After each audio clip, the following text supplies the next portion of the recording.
اپنے حبیب کو کیسا بنایا، اللہ نے اپنے محبوب کو حسن و جمال کیسا دیا ہے۔ میں نے کہا چل نبی کے حسن و جمال کی بات چلی ہے، ہاں جمادی و ثانی میرا دل چاہتا ہے میں اس پہ ایک بات اور سنا کے پھر میں اپنے عنوان پہ آتا ہوں۔ توجہ کرنا، اللہ نے اپنے حبیب کو جمال کیسا دیا، حسن کیسا دیا، چہرہ کیسا عطا کیا۔ ایک بندہ کہنے لگا، کہتا ہے مولوی صاحب ایک بات بتاتا جا۔ میں نے کہا کون سی بات؟ کہتا ہے مولویاں دی ایک گل سمجھ نہیں آندی۔ میں نے کہا کون سی بات سمجھ نہیں آتی؟ کہتا ہے دیکھنا ابھی جمادی و ثانی آیا ہے، اب علماء اپنے اپنے جمعے کے بیانات میں اور جناب تقریر میں کیا کہیں گے؟ وہ واقعہ ہجرت بیان کریں گے۔ میں نے کی کون سی ہجرت؟ کہنے لگا ہجرت مدینہ منورہ۔ میں نے کہا وہ ہجرت تو نہیں کہ جس سے پہلے جب تک نبی کے قدم نہیں لگے تھے لوگ اس بستی کو یثرب بیماریوں کا گھر کہتے تھے۔ جب مصطفیٰ کے قدم لگے ہیں، ادھر میرے محبوب کے قدم لگے،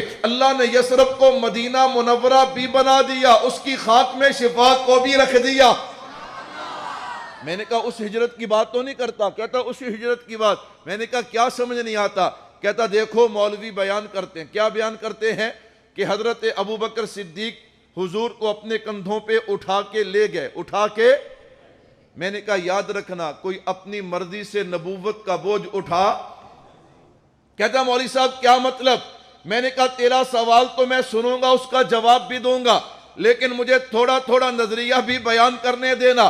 حضرت عباس نبی کے چچا رضی اللہ تعالیٰ مکان تیار کر لیا، حضور تشریف لائے۔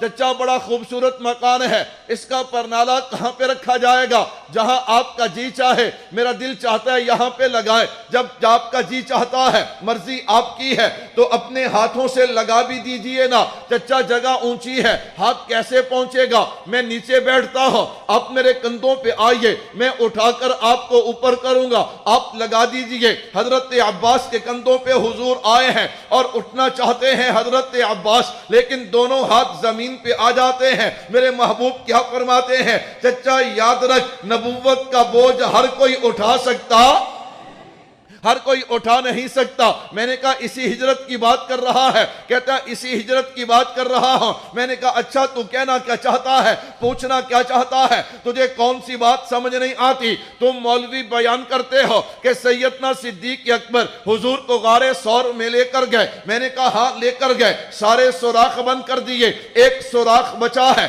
اس پہ جناب صدیق اکبر نے ایڑی لگائی ہے۔ میں نے کہا بالکل ٹھیک ہے۔ پھر حضور کو بلایا ہے، حضور مصطفیٰ آقا جو ہے وہ صدیق کی گود میں آ کر لیٹ گئے ہیں۔ میں نے کہا بالکل ٹھیک ہے، لیکن ایک لمحے کے لیے ٹھہرنا، میں تیرا سوال بعد میں سنوں گا، ایک بات مجھے بھی تو سنانے دینا۔ کہتے چل پہلے تو اپنی سنا لے، تو کیا کہنا چاہتا ہے؟ میں نے کہا حضور آئے، صدیق کی گود میں لیٹ گئے، میرے رب نے بتا دیا۔ کیا بتا دیا؟ اور دنیا والوں یاد رکھنا صدیق کا ظاہر بھی پاک ہے، صدیق کا باطن بھی پاک ہے۔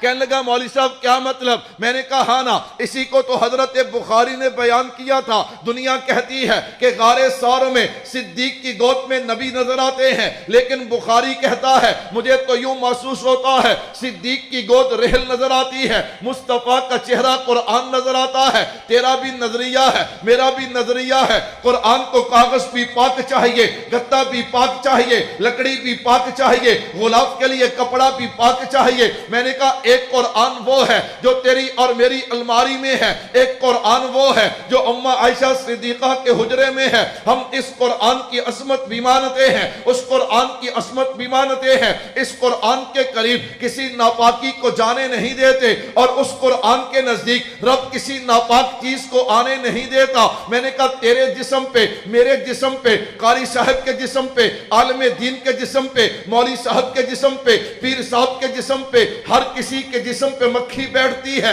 لیکن مکھی کو حکم ہے کہ آمینہ کے لال کے جسم پہ نہیں بیٹھنا۔ کیوں؟ یہ پاک جگہ پہ بھی بیٹھتی ہے، ناپاک جگہ پہ بھی بیٹھتی ہے، لیکن مصطفیٰ کا جسم پاک ہے، وہاں یہ مکھی بیٹھتی نہیں ہے۔ توجہ کرنا، میں نے کہا یہی مصطفیٰ کا جسم جو ہے وہ صدیق کی گود میں آتا ہے۔ رب نے بتا دیا کہ صدیق کا ظاہر پاک ہے۔ کہتے ہیں مولوی صاحب ظاہر تو سمجھ آیا، تو کہتے ہیں باطن بھی پاک ہے۔ میں نے کہا نیچے سے سانپ آیا، فرمایا اس نے آ کے صدیق کو ڈسا ہے، آپ کی آنکھ سے آنسو گرا ہے، یہ آنسو کہاں پہ گرا؟ کہتا ہے مصطفیٰ کے چہرے پہ گرا ہے۔ میں نے کہا یہ جو آنسو ہے یہ باہر کی چیز نہیں، یہ اندر کی چیز ہے، اس لیے تو میں نے عرض کیا کہ تو کہتا ہے کہ صدیق کی گود میں مصطفیٰ ہے، تو نے یہاں پہ بس کر دی، لیکن میں کہتا ہوں کہ مصطفیٰ صدیق کی گود میں آئے ہیں، رب نے اعلان کر دیا ہے اور دنیا والوں صدیق کا ظاہر بھی پاک ہے، صدیق کا باطن بھی پاک ہے۔